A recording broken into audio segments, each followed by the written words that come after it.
ನೀವು ಇಷ್ಟೇ ಗ್ಯಾರಂಟಿಗಳನ್ನ ಕೊಡಿ, ಆದ್ರೆ ಜೀವನದ ಗ್ಯಾರಂಟಿನೂ ಕೂಡ ಅದ್ರಲ್ಲಿ ಸೇರಿಸಿ ಕೊಡಿ, ಬದುಕುವ ಗ್ಯಾರಂಟಿಯನ್ನು ಕೂಡ ಸೇರಿಸ್ಕೊಡಿ. ಆ ಬದುಕುವ ಗ್ಯಾರಂಟಿ ಇದ್ರೆ ಅವ್ನು ಇನ್ನ 25 ವರ್ಷ 50 ವರ್ಷ ಚೆನ್ನಾಗಿ ಬದುಕ್ತಾನೆ. ಆದ್ರೆ ನಾವು ಗ್ಯಾರಂಟಿ ಕೊಡ್ತಾ ಇದೀವಿ ಮನೆಗೆ 2,000 ರೂಪಾಯಿ ಅಂತೇಳಿ ಅವ್ರು ಗಂಡನೇ ಮನೇಲಿ ಇಲ್ಲದೆ ಇರುವಂತ ಪರಿಸ್ಥಿತಿಗೆ ಹೋಗ್ಬಿಟ್ರೆ ನಿಜವಾಗ್ಲೂ ಬಹಳ ಇದೊಂದು ದುರಂತದ ಪರಿಸ್ಥಿತಿಗೆ ನಮ್ಮ ರಾಜ್ಯವನ್ನು ತಗೊಂಡು ಹೋಗ್ತಾ ಇದೀವಿ. ಮಾನ್ಯ ಸಭಾಪತಿಗಳೇ, ನಾನು ಸರ್ಕಾರಕ್ಕೆ ಕೈ ಮುಗಿದು ಬೇಡ್ತೇನೆ. ಪ್ರತಿ ಗ್ರಾಮದಲ್ಲಿ ಒಂದಲ್ಲ 2 ಕಡೆ ಅದನ್ನ ಮಾಡ್ತಾ ಇದ್ದಾರೆ. ಯಾಕೆ ಮಾಡ್ತಾ ಇದ್ದಾರೆ ಅಂತಂದ್ರೆ ಇಂಡೈರೆಕ್ಟ್ ಆಗಿ ಸರ್ಕಾರದ ಕಡೆಯಿಂದನೇ ಇದು ಕುಮ್ಮಕ್ಕಿದೆ. ಯಾಕಂದ್ರೆ ಟಾರ್ಗೆಟ್ ಮೀಟ್ ಮಾಡ್ಬೇಕು ಅಂತ ಆ ಜಿಲ್ಲಾ ಏನು ಎಕ್ಸೈಸ್ ಟಿ ಸಿ ಇರ್ತಾನೆ, ಆ ಜಿಲ್ಲೆ ಎಕ್ಸೈಸ್ನ ಕೋಟಾ ಏನೋ ಅವನಿಗೆ ಕೊಟ್ಟಿರ್ತಾರೆ, ಅವನದನ್ನು ಸೇಲ್ ಮಾಡಲೇಬೇಕು. ಸೇಲ್ ಮಾಡಲಿಲ್ಲ ಅಂದ್ರೆ ರಿವ್ಯೂ ಮೀಟಿಂಗ್ ಅಲ್ಲಿ ಕಮಿಷನರ್ಗಳು ಅವನ್ನ ಪ್ರಶ್ನೆ ಮಾಡ್ತಾರೆ, ಯಾಕೆ ನಿಮ್ಮ ಜಿಲ್ಲೆಗೆ ಇಷ್ಟು ಕೇಸ್ ಸೇಲ್ ಆಗಬೇಕಾಗಿತ್ತು, ಯಾಕೆ ಸೇಲ್ ಆಗಿಲ್ಲ ಅಂತ. ನಮಗೆ ಆಶ್ಚರ್ಯ ಆಗ್ಬೋದು ಮಾನ್ಯ ಸಭಾಪತಿಗಳೇ. ನಾನು ಎಕ್ಸೈಸ್ ರೂಲ್ಸ್ ನೋಡ್ತಾ ಇದ್ದೆ. ಎಕ್ಸೈಸ್ ರೂಲ್ಸ್ ಅಲ್ಲಿ ಏನ್ ಹೇಳುತ್ತೆ ಅಂತಂದ್ರೆ, ಒಂದು ಬಾರ್ ಅನ್ನ ಓಪನ್ ಮಾಡಬೇಕು ಅಂತಂದ್ರೆ 9 ಗಂಟೆ ಮಿನಿಮಮ್ ಆಗಿರಲೇಬೇಕು. ಬೆಳಗ್ಗೆ 9 ಗಂಟೆಗಿಂತ ಮುಂಚೆ ಯಾವ ಬಾರು ಓಪನ್ ಆಗಿಲ್ಲ.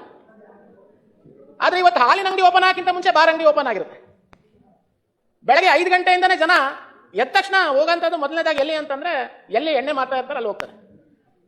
ಅದೇ ಇದು ಯಾರು ಮಾಡ್ತಾರೆ ಅಂತಂದ್ರೆ, ಯಾರೋ ಶ್ರೀಮಂತರು ಆರ್ಥಿಕವಾಗಿ ಬಹಳ ಚೆನ್ನಾಗಿದ್ದಾರೆ, ಅವ್ರಿಗೆ ಸಾಕಷ್ಟು ವ್ಯವಸ್ಥೆ ಇದೆ, ದಿವಸ 1000 ರೂಪಾಯಿ ಆದಾಯ ಇದೆ ಅನ್ನೋಂಥವ್ರು ಮಾಡ್ತಾ ಇಲ್ಲ. ದಿವಸ ಬೆಳಗ್ಗೆ ಎದ್ದು ಕೆಲಸಕ್ಕೆ ಹೋಗಿ ಅವತ್ತಿನ ದುಡಿಮೆಯನ್ನು ದುಡಿದು ಬರ್ತಾ ಇರುವಂತವ್ರು ಇವತ್ತು ಮುಕ್ತವಾಗಿ ಸಿಗ್ತಾ ಇದೆ ಅನ್ನೋ ಒಂದೇ ಒಂದು ಕಾರಣಕ್ಕೋಸ್ಕರ ಹಾಗಾಗಿ ನಾವು ಇವತ್ತು ಬೇಡಿಕೆಯನ್ನ ಕೇಳ್ತಾರಂತದ್ದು. ನೀವು 40,000 ಕೋಟಿ ದುಡಿತೀವಿ ಅಂತ ಹೇಳ್ತಾ ಇದ್ದೀರಾ, ಇಡೀ ಒಂದು 20% ಯಾರು ಈ ತರ ಕುಡಿದು ಸತ್ತಿದ್ದಾರೆ ಅಂತಂದ್ರೆ ಅವ್ರ ತಂದೆ ತಾಯಿ ವಯಸ್ಸಾಗಿರೋ ಹೆಸರು ಒಂದು 10-20 ಲಕ್ಷ ಡಿಪಾಸಿಟ್ ಇಡಿ, ಅವ್ರ ಮಕ್ಕಳ ಹೆಸರು ಡಿಪಾಸಿಟ್ ಇಡಿ.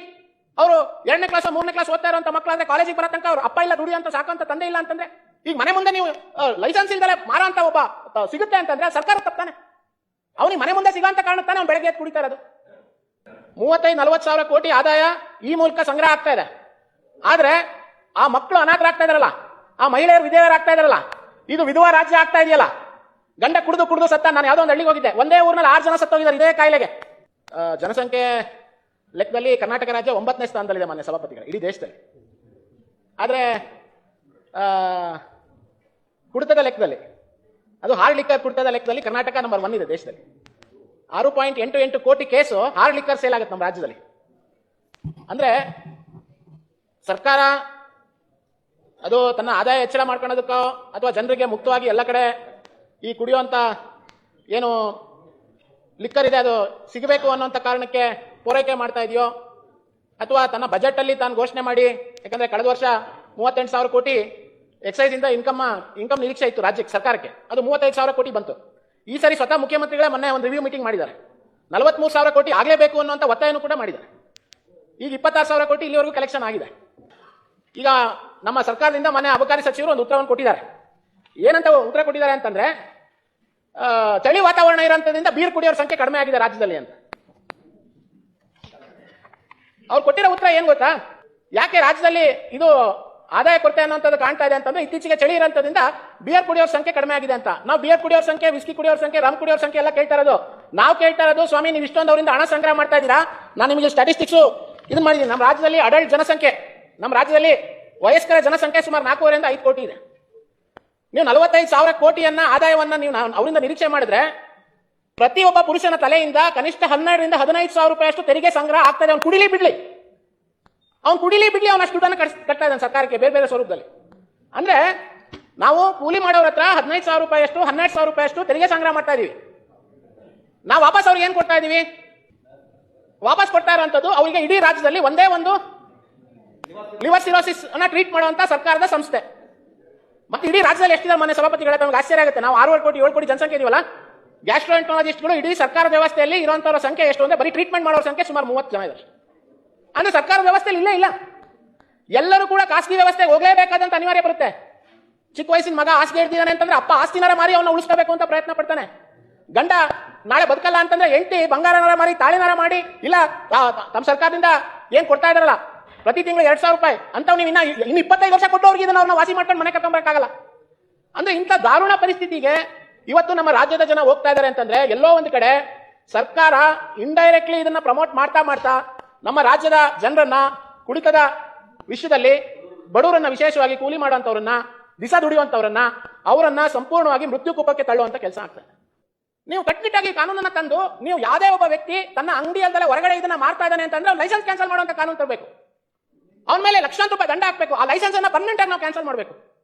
ನೀವು ಈ ತರದ ಕಟ್ಟುನಿಟ್ಟಿನ ಕ್ರಮಗಳನ್ನ ನಾವು ಜರುಗಿಸಲಿಲ್ಲ ಅಂತಂದ್ರೆ ಮಾನ್ಯ ಸಭಾಪತಿಗಳೇ, ಬಹಳ ಬೇಸರದಿಂದ ಹೇಳ್ಬೇಕಾಗತ್ತೆ.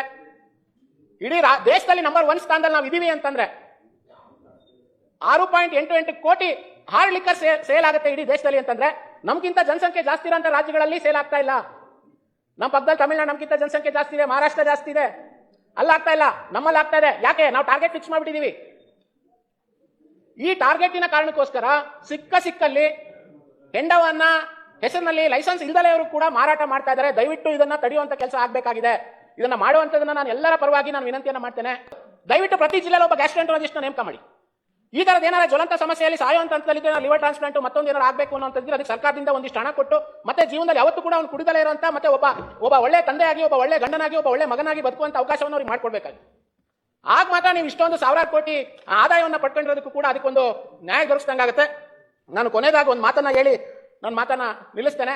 ಈ ಒಂದು ಕರ್ನಾಟಕ ರಾಜ್ಯದ ಏನು ಅತಿಯಾದಂತ ಮದ್ಯ ವಹಿವಾಟಿನ ಒಂದು ಸಂಖ್ಯೆಗಳು ನಮಗೆ ಸಿಗ್ತಾ ಇದೆ ಇವತ್ತು, ಇದೆಲ್ಲವೂ ಕೂಡ ಸರ್ಕಾರ ಮನಸ್ಸು ಮಾಡಿದ್ರೆ ಖಂಡಿತ ಇದನ್ನ ನಿಯಂತ್ರಣ ಮಾಡ್ಬೋದು.